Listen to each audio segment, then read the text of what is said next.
Gracia y verdad, Iglesia Cristiana. Te invitamos a que escuches con nosotros este estudio y que sea de edificación para tu vida.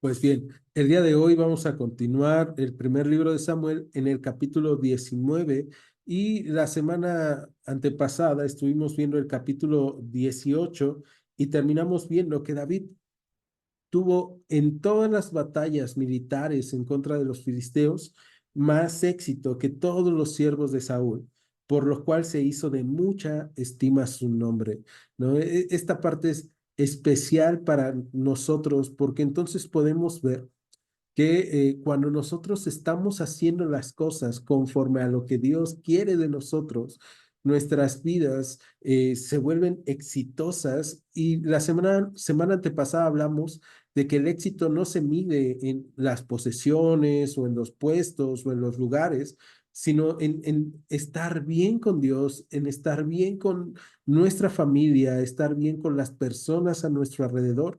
Y en este caso, en David lo vemos porque no solamente se vuelve de mucha fama, sino que tiene mucha estima alrededor de la gente, del pueblo. Su esposa Mical lo ama, Jonatán, su cuñado, hijo de Saúl, lo ama.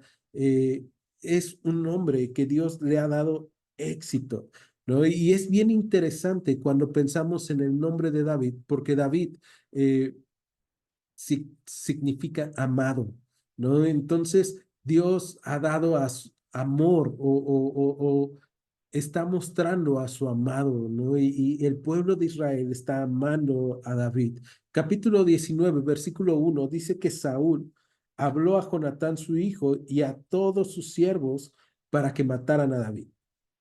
Pero Jonatán, hijo de Saúl, amaba a David en gran manera y dio aviso a David diciendo: Saúl mi padre procura matarte, por tanto cuídate hasta la mañana y estate en un lugar oculto y escóndete. Y yo saldré y estaré junto a mi padre en el campo donde estés y hablaré de ti a mi padre y te haré saber lo que haya. Vamos a detenernos en este versículo y una de las cosas que nosotros podemos ver aquí es que Saúl está ya tan afectado con su rencor, con su amargura, con su odio a Saúl, que está poniendo en riesgo ya no solamente su propia vida o la vida del pueblo, sino que ahora está poniendo en riesgo la relación de sus hijos con Dios, la relación de Jonatán con David, que Jonatán ha jurado estar con David, hizo un pacto con él. Y entonces Saúl ya no esconde sus intenciones, como en el capítulo 18 vimos que escondía sus intenciones y decía: voy a mandar a David para que lo maten los filisteos y no sea yo, sino que ahora ya está decidido y entonces habla de matar a David y le dice a la gente más cercana que tiene, sin darse cuenta de que Jonatán, su hijo, ama a David, ¿no? Y Dios es tan bueno que esta parte me encanta porque Dios es tan bueno que tiene cuidado de David de las malas intenciones de Saúl. Dios no permite que Saúl planee y ejecute sus planes sin que David se entere de ello. Y esta parte es importante para nosotros porque debemos de estar confiados en que Dios siempre va a poner personas a nuestro alrededor que nos amen, que amen al Señor y que puedan avisarnos de cosas que están tramándose en nuestra contra. Entonces, Jonatán habla con David y le dice que va a hablar con su padre, ¿no? Pero por lo mientras le dice: escóndete y yo saldré al campo con mi padre. Entonces vamos a ver qué es lo que Jonatán decide hablar con Saúl. Versículo 4 dice: y Jonatán habló bien de David a Saúl su padre y le dijo: no peque rey contra su siervo David, porque ninguna cosa ha cometido contra ti y porque sus obras han sido muy buenas para contigo, pues él tomó su vida en su mano y mató al filisteo, y el Señor dio gran salvación a todo Israel. tú lo viste y te alegraste. ¿Por qué pues pecarás contra la sangre inocente matando a David sin causa? Vamos a detenernos ahora en estos dos versículos y vamos a encontrar que Jonatán comienza a hablar con Saúl, su padre.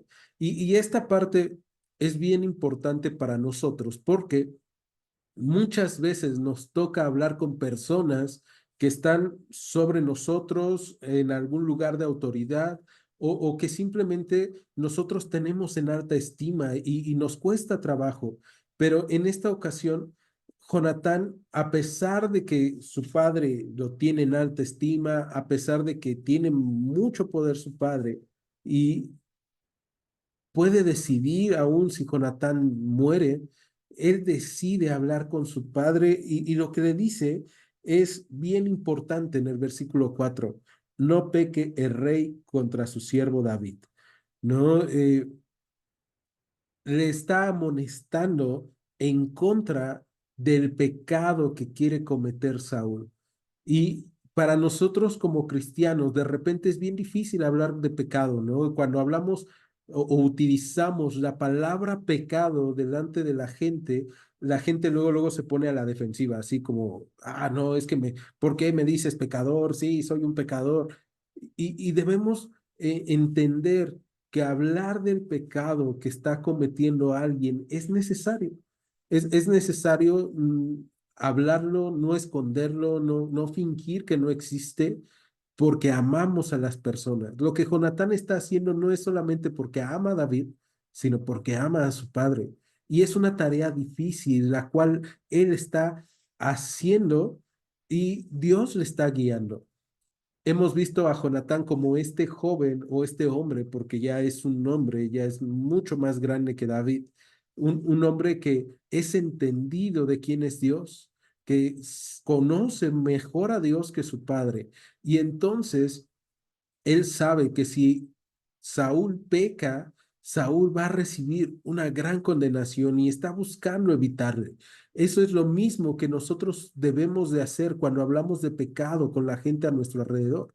Hablamos de pecado no porque queramos decirles que nosotros somos superiores a ellos, porque no lo somos.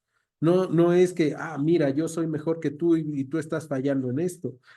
Les hablamos de pecado porque lo que queremos es que sean transformados, que Dios transforme sus vidas. Ahora, Jonatán probablemente conoce la escritura, probablemente conoce lo que ya se tenía de la escritura en ese tiempo, que es la ley. Y en la ley vamos a encontrar en Deuteronomio que el que mata al justo, el que derrama sangre inocente, le es contado como pecado.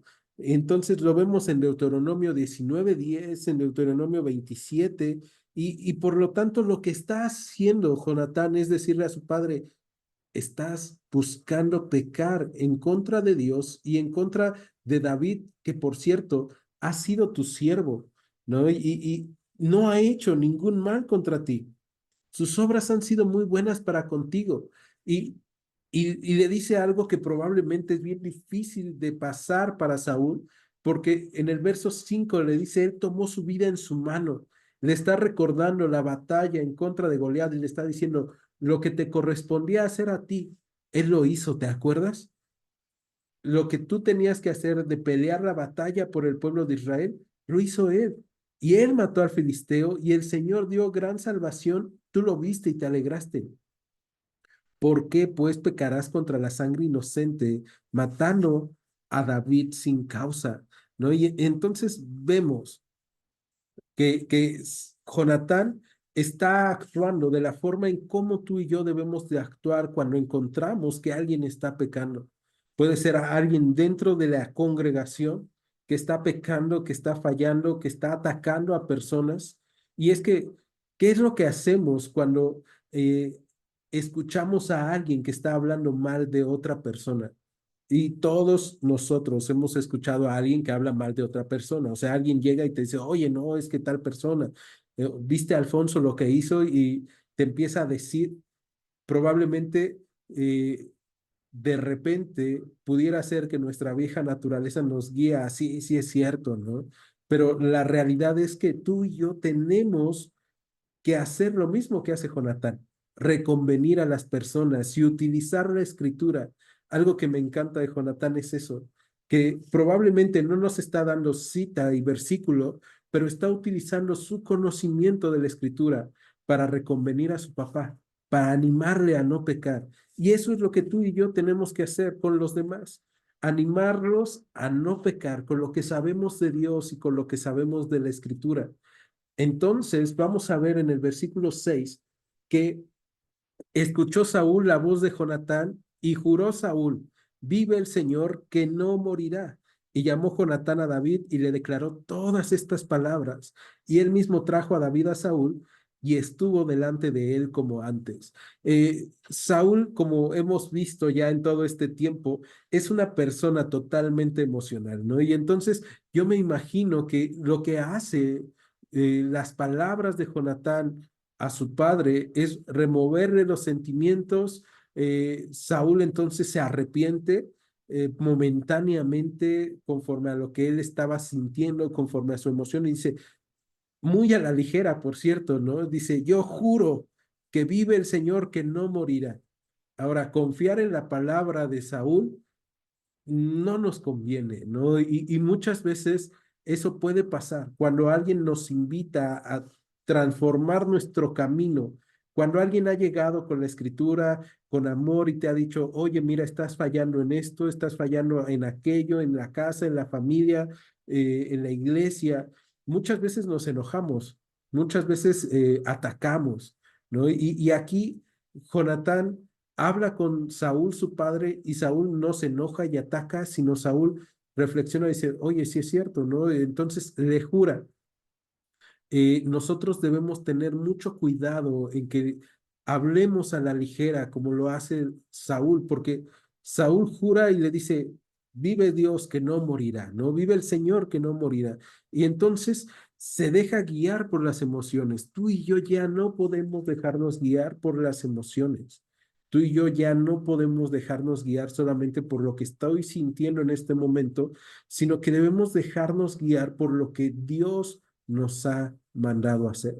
Y muchas veces Dios nos manda a perdonar y nosotros seguimos pensando en cómo nos vamos a desquitar, ¿no? Y cuando sea así, tenemos que reflexionar, ¿a quién me parezco más? ¿Me parezco más a Dios o me parezco más a Saúl? Y podemos ver el ejemplo de cómo va a terminar Saúl y el ejemplo de cómo acaban los hombres que aman a Dios. Ahora, esto nos lleva a pensar en David, un hombre que ama a Dios, pero un hombre que también va a pecar. Aún así, ama a Dios y se arrepiente. Eso implica que nosotros nos podemos equivocar y vamos a pecar, pero nos tenemos que arrepentir y dejar que Dios transforme nuestros corazones. Vamos al versículo 8 para que veamos que la emoción de Saúl es momentánea. Dice, después hubo de nuevo guerra y salió David y peleó contra los filisteos y los hirió con gran estrago y huyeron delante de él. Y el espíritu malo de parte del Señor vino sobre Saúl, y estando sentado en su casa tenía una lanza a mano, mientras David estaba tocando.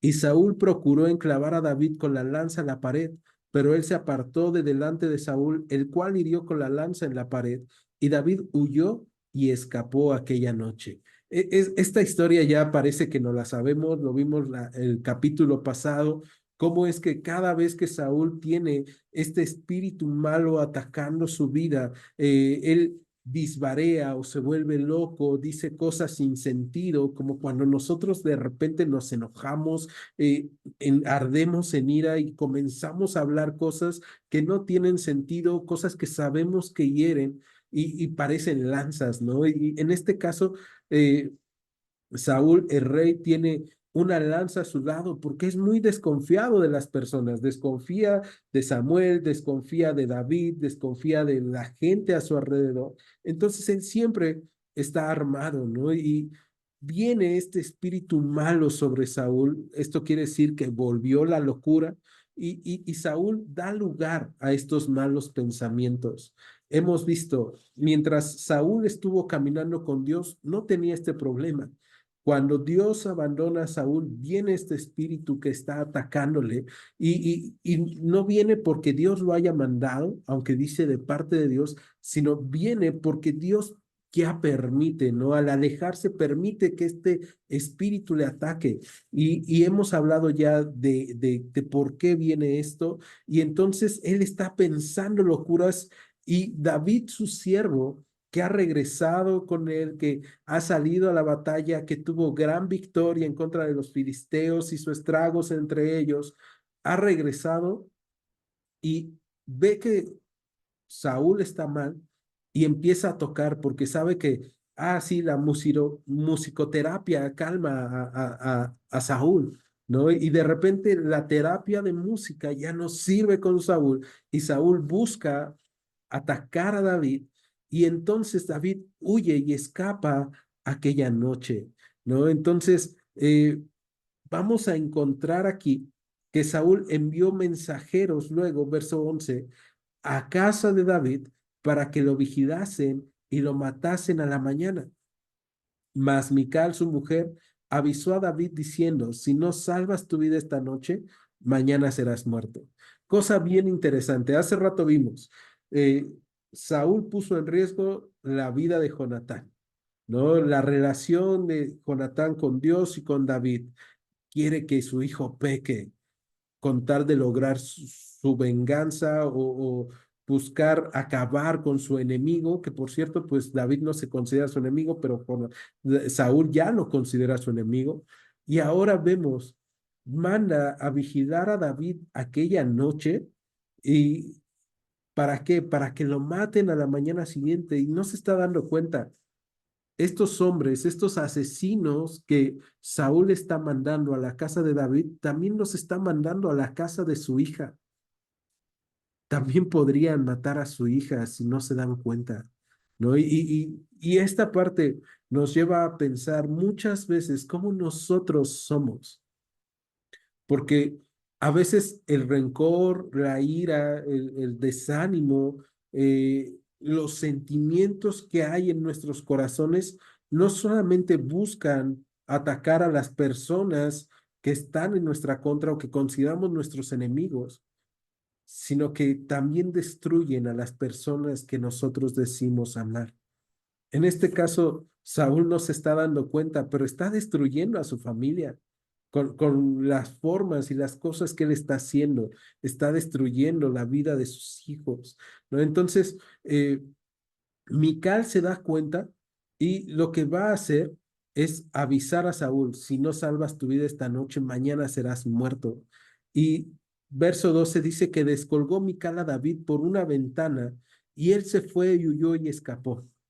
Tomó luego Mical una estatua y la puso sobre la cama y la acomodó por cabecera a una almohada de pelo de cabra y la cubrió con ropa.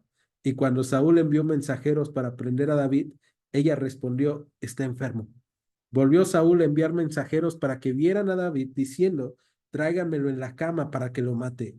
Y cuando los mensajeros entraron, he aquí la estatua estaba en la cama y una almohada de pelo de cabra en su cabecera. Entonces Saúl dijo a Mical, ¿por qué me has engañado así y has dejado escapar a mi enemigo? Y Mical respondió a Saúl, porque él me dijo, déjame ir, si no, yo te mataré. Vemos todo lo que está provocando la ira de Saúl, el descontrol de Saúl. Su hijo urde planes secretos con David. Su hija está mintiéndole, ¿no? O sea, todo lo que está pasando por lo que Saúl está provocando en esta hambre desmedida de matar a David. Y no solamente eso, sino que aquí vamos a ver varias cosas. Uno, David ha sido ungido, nosotros lo vimos ya, ha sido ungido por Samuel en secreto para ser el próximo rey de Israel. Y esto nos lleva a pensar, pero si David ha sido ungido por Dios a través de Samuel, ¿por qué David tiene que pasar todos estos problemas? ¿Por qué David tiene que pasar estas situaciones? ¿No sería más fácil para Dios que simplemente, ¡pum!, se acabara el reinado de Saúl y se pusiera a David ya como rey? Pero Dios está llevando en un proceso a David.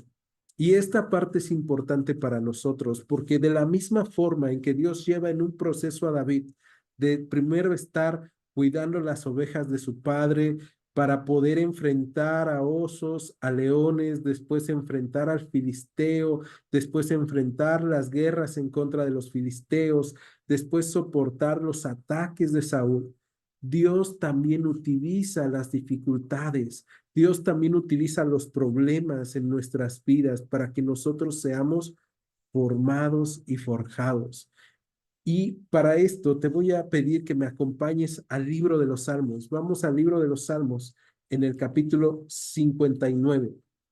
¿Por qué el libro de los Salmos capítulo 59? Bueno, porque se dice que este salmo justamente lo escribió David en el momento o en el día en el que él fue avisado por Mical que su padre estaba planeando matarlo y que había enviado a estos hombres a vigilar la casa y a matarlo.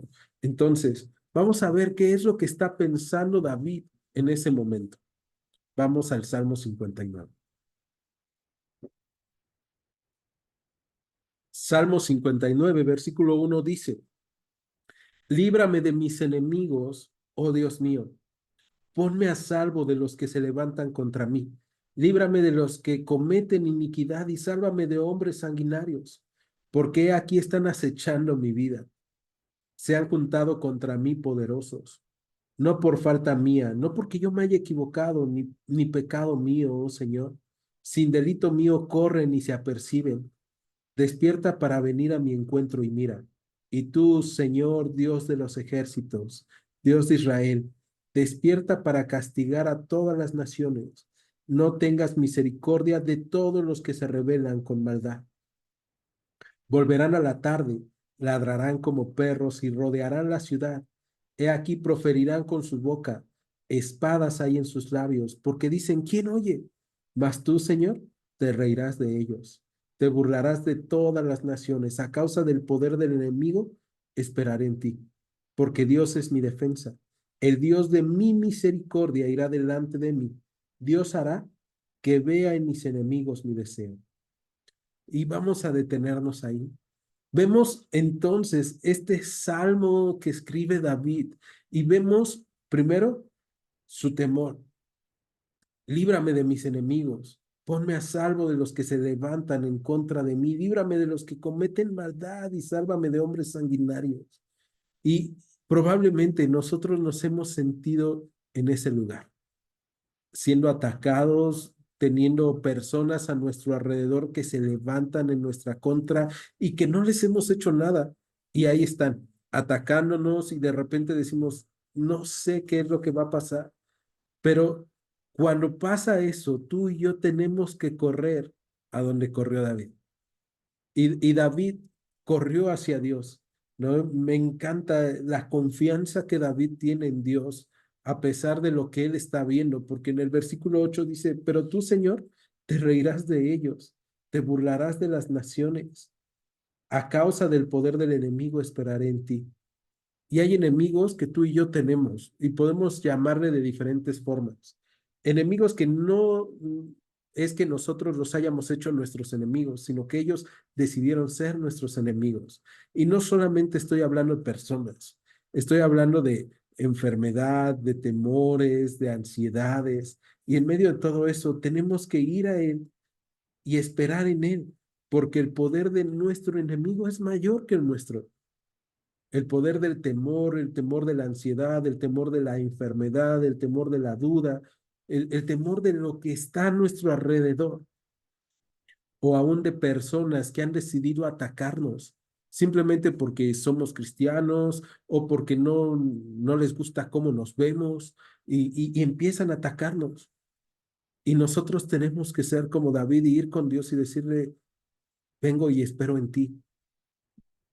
Tú serás mi refugio, porque tú eres mi defensa, ¿no? ¿Qué es lo que dice David al Señor? Y en el verso 10 dice, el Dios de mi misericordia, irá delante de mí. Dios hará que vea en mis enemigos mi deseo. Entonces, ahí habla de cuál es el deseo de David en adelante, versículo 11, dice, no los mates para que mi pueblo no olvide. Dispérsalos con tu poder y abátelos, oh Señor, escudo nuestro. Por el pecado de su boca, por la palabra de sus labios, sean ellos presos de su soberbia. Y por la maldición y mentira que profieren, acábalos con furor, acábalos para que no sean. Y sépase que Dios gobierna en Israel hasta los fines de la tierra. Vuelvan pues a la tarde y ladren como perros y rodeen la ciudad. Anden ellos errantes para hallar qué comer, y si no se sacian, pasen la noche quejándose. Pero yo cantaré de tu poder y alabaré de mañana tu misericordia, porque has sido mi amparo y refugio en el día de mi angustia. Fortaleza mía, a ti cantaré, porque eres, oh Dios, mi refugio, el Dios de mi misericordia. ¿No? Este salmo entonces nos habla de cómo es que David está confiando tanto en Dios y dice, el Dios de mi misericordia, el que tiene misericordia de mí, y yo a ti vengo, porque mis enemigos están aquí y están atacando.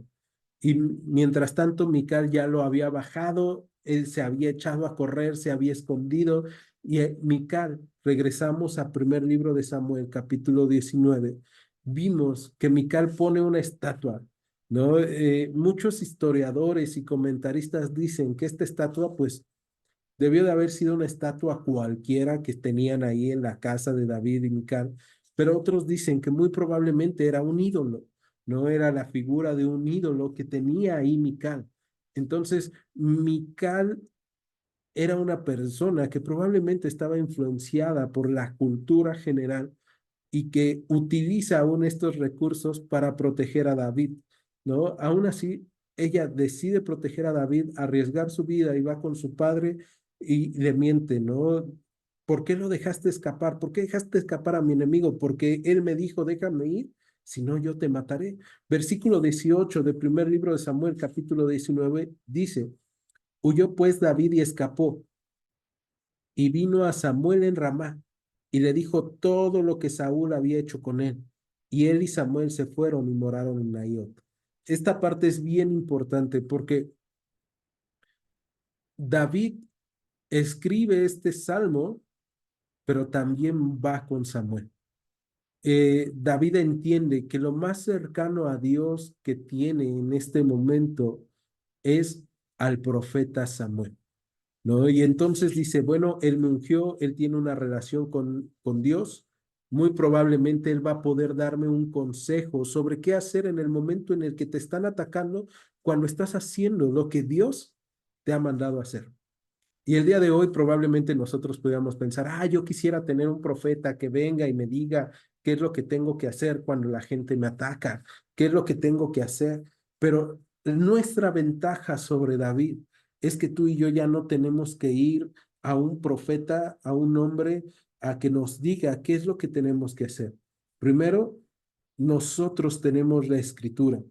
Y ya lo hemos visto, ¿no? En segunda Timoteo, capítulo 3 verso 16 que toda la escritura es inspirada por Dios y es útil.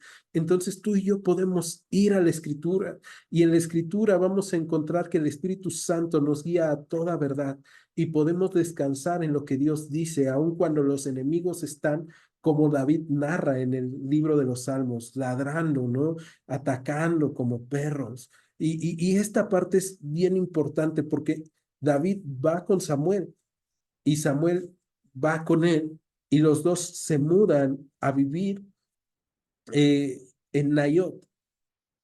Ahora, ¿qué es lo que va a pasar? Versículo 19. Fue dado aviso a Saúl diciendo, he aquí que David está en Nayot Ramá. Entonces, Saúl envió mensajeros para que trajeran a David, los cuales vieron una compañía de profetas que profetizaban a Samuel, que estaba ahí y los presidía. Y vino el Espíritu de Dios sobre los mensajeros de Saúl, y ellos también profetizaron. Fíjate lo que está pasando en esta parte. Saúl se entera, le dan aviso, mira, David está con Samuel, están en Nayot, y entonces Saúl decide mandar asesinos, porque eso era lo que eran, asesinos a matar a David ¿Y qué es lo que va a pasar con estos mensajeros de Saúl? Cuando ellos ven pasar a un grupo de profetas que se cree que fue la primera escuela de bíblica, por así decirlo, ¿no? Eh, los ven pasar profetizando y hemos hablado ya de profetizar, que es hablar de parte de Dios. Entonces estos hombres estaban aprendiendo a tener una relación con Dios. Cuando ven este grupo de personas que están buscando tener una relación con Dios, ellos se acercan y dicen, ah, mira, ahí va Samuel delante de ellos. Ellos se acercan y lo que pasa es que ellos también comienzan a profetizar, ¿no? Hombres que iban con el ánimo de matar, Dios los toma para él. Y esta parte me encanta porque entonces vemos que sobre los planes humanos está la soberanía de Dios. Hay gente que fue a algún lugar, a una iglesia y estaba buscando hacer mal, estaba buscando hacer mal las cosas y de repente Dios los toma y ellos comienzan a hablar de parte de Dios, ¿no? Y cambia las intenciones de estos hombres que iban con planes de muerte a planes de vida. Y no es la única vez que lo hace. Podemos recordar a Saulo de Tarso caminando rumbo a Damasco, ¿no? Que respiraba amenazas y muerte y ser tomado por Dios, tener un encuentro con Cristo y ser transformado a ser el apóstol a los gentiles. Entonces, otro ejemplo somos nosotros, ¿no? Que estábamos caminando en otros rumbos, alejados de las promesas de Dios y Dios viene y nos transforma. Y entonces Dios viene y transforma a estos hombres y no tocan ni a Samuel ni a David. Pero ¿qué es lo que va a pasar entonces? Bueno, pues verso 21, cuando lo supo Saúl, envió otros mensajeros, los cuales también profetizaron. Y Saúl volvió a enviar mensajeros por tercera vez y ellos también profetizaron. Es bien interesante que Saúl es súper necio, ¿no? Fallaron unos, bueno, mando otros.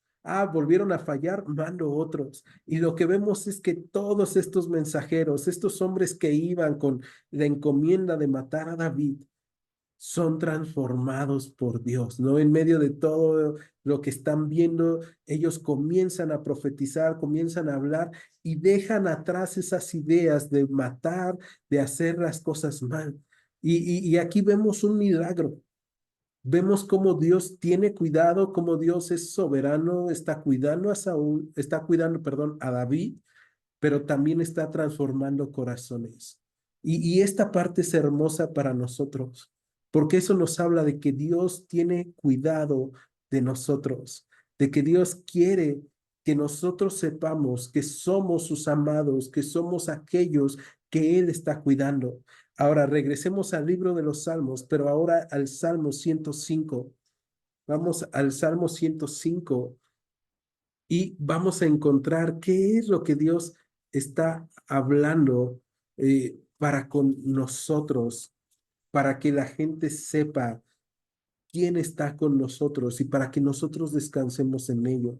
Entonces, Salmo 105 y comenzamos en el versículo 1 y fíjate, dice, alaben al Señor, invoquen su nombre, den a conocer sus obras en los pueblos.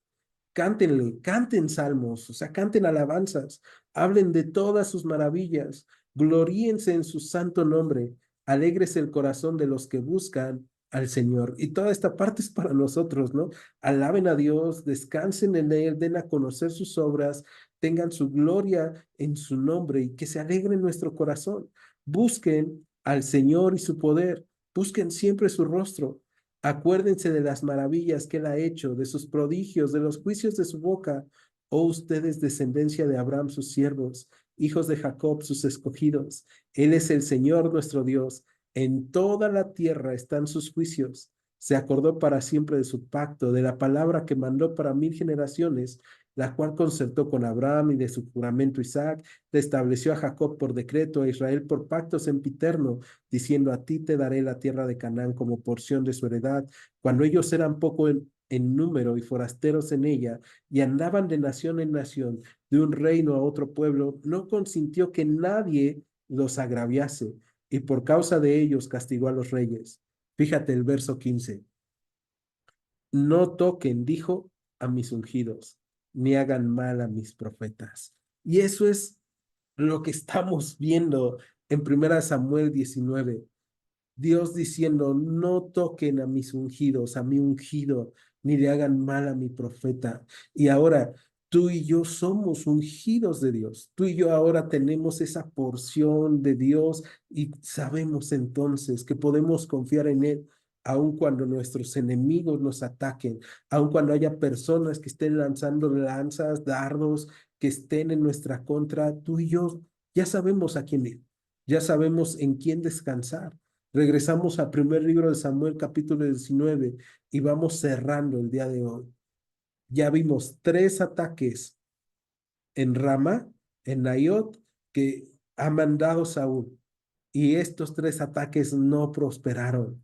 Y entonces, versículo 22, fíjate lo que va a pasar. Pues creo que si alguien dijo, dijo Saúl, si quieres que algo sea bien hecho, lo tienes que hacer tú mismo. Y entonces en el verso 22 dice que entonces él mismo fue a Ramá. Y llegando al gran pozo que está en Secu, preguntó diciendo, ¿dónde están Samuel y David? Y uno respondió, he aquí están en Naiot, en Ramá. Y fue a Naiot en Ramá, y vino sobre él, y también vino sobre él el Espíritu de Dios, y siguió andando y profetizando hasta que llegó a Naiot en Ramá. Dios puede utilizar aún las peores intenciones en nuestra contra y puede transformarlas. Y Dios es soberano y descansamos en eso. Saúl pensaba ir a matar a David y terminó siendo tomado por el Espíritu de Dios, profetizando. Y cuando llegó a Naiot en Ramá, fíjate lo que va a pasar, verso 24. También se despojó de sus vestidos y profetizó igualmente delante de Samuel y estuvo desnudo todo aquel día y toda aquella noche. De aquí se dijo, ¿también Saúl entre los profetas? Aún un corazón lleno de odio y de rencor. Dios lo usa y lo transforma para la gloria de Dios. Y entonces transforma estos deseos que él tenía y lo usa y empieza a ir a profetizar y a hablar y termina quitándose sus vestidos. No hemos hablado de los vestidos del rey que lo diferencian de todo el pueblo y en este caso, delante de Dios, todos somos iguales. Todos estamos desnudos delante de Dios. Y ahí Saúl se desnuda y profetiza y entonces, después de aquella noche, se hace un dicho en Israel, ¿no? También Saúl entre los profetas, o sea, ¿a poco Saúl puede profetizar, puede hablar de parte de Dios? ¿A poco Dios puede transformarlo si está tan mal? Y la transformación de Saúl es una transformación momentánea porque el Espíritu de Dios lo había dejado, pero fue para librar a su ungido, a su amado. Y Dios utiliza esto. Ahora, esta parte es tristísima para Saúl porque la gente lo conocía y la gente decía, ¿a poco puede hablar de parte de Dios? ¿A poco sí ha de haber cambiado? Y pura llamarada de petate, ¿no? Pero para nosotros el día de hoy esto es esperanza cuando pensamos en que estamos siendo perseguidos o atacados por circunstancias, por temores, por dudas, por personas. Señor, aquí estoy como David y quiero rogarte, sé tú, Señor, mi salvación, sé tú mi roca, sé tú mi refugio. Y Dios va a mover todo, porque Dios es un Dios poderoso, un Dios que tiene poder por sobre todas las cosas. Su soberanía va más allá de un lugar. Y entonces vemos, ¿no? Este dicho que se vuelve popular y ahora podríamos transformarlo como, ay, ¿a poco este será cristiano? ¿No? Eh, pues si yo lo he visto haciendo cosas malas. Y ojalá nunca digan eso de nosotros, ¿no? Ay, ¿a poco Alfonso será cristiano? Pues si yo lo he visto haciendo tantas cosas mal. Y si lo dicen, ojalá y nada más sea momentáneo y luego vean que realmente Dios ha transformado nuestro corazón por siempre. Capítulo 20, versículo 1, y ahí cerramos. Después David huyó de Naiot en Rama y vino delante de Jonatán y dijo, ¿qué he hecho yo? ¿Cuál es mi maldad? ¿O cuál mi pecado contra tu padre para que busque mi vida? ¿No? David tiene el tiempo para huir y va a ir con Jonatán, pero David ya ha descansado en Dios y ha visto la obra de Dios en medio de la persecución. Probablemente en este tiempo te has sentido perseguido, perseguida, has tenido ataques, has tenido dudas, pero tú y yo, como decíamos hace rato, tenemos la palabra profética más segura ya, en la cual estamos o hacemos bien en estar atentos, como una lámpara que alumbra en lugares oscuros. Si estás pasando por un lugar oscuro, si estás siendo atacado o atacada, si estás teniendo dudas, temores, ansiedad, podemos ir al Señor y saber que el Señor es soberano por sobre todas las cosas y que Él tiene cuidado de nosotros, sus amados, sus ungidos. ¿Me acompañan ahora? En Iglesia Gracia y Verdad, te agradecemos que hayas escuchado este estudio. Te invitamos a que continúes escuchando nuestros próximos estudios. Dios te bendiga. Gracia y Verdad.